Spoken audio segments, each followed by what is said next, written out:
মাৰ্জিনা বেগমৰ এটি কবিতা মই বৃদ্ধাশ্ৰমৰ পৰা কৈছোঁ। পুতাই পুতাই ঐ, মই বৃদ্ধাশ্ৰমৰ পৰা কৈছোঁ। 10 মাহ 10 দিন গৰ্ভত ধাৰণ কৰি পৃথিৱীৰ পোহৰ দেখুৱাইছিলোঁ তোক। আজি এয়াই নেকি প্ৰতিদিন দিলি মোক? পুতাই ঐ পুতাই, তহঁতক এৰি মই ভালে নাই অ'।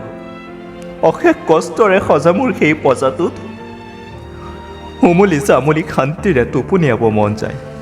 নালাগে তোৰ অট্টালিকাৰ ডাঙৰ কোঠালি, নালাগে। পুতাই ঐ, ভাল আছেনে তহঁত সকলো?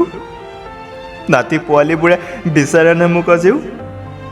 লাহে লাহে বাৰ্ধক্যই যেন হেঁচা মাৰি ধৰিছে অ'। চকুৰেও আজিকালি ভালকৈ নেদেখোঁ। পুতাই ঐ পুতাই, বৰকৈ অকলশৰীয়া হৈছোঁ। চাই যাবিচোন এবাৰ, বুকুত শত পৰিব।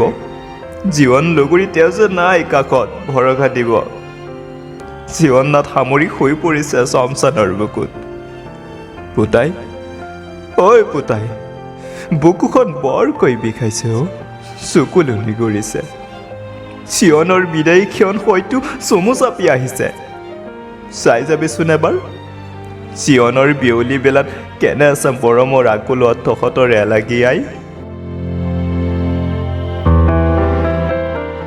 পুতাই ঐ পুতাই, অভিশাপ দিয়া নাই, উত্তপ্ত চকুলোৰ মনত ৰাখিবি। নিজে নাখাই খুৱাইছিলোঁ তোক, দূৰৰ পৰাই আশীৰ্বাদ কৰিছোঁ কৌশলে থাকিবি।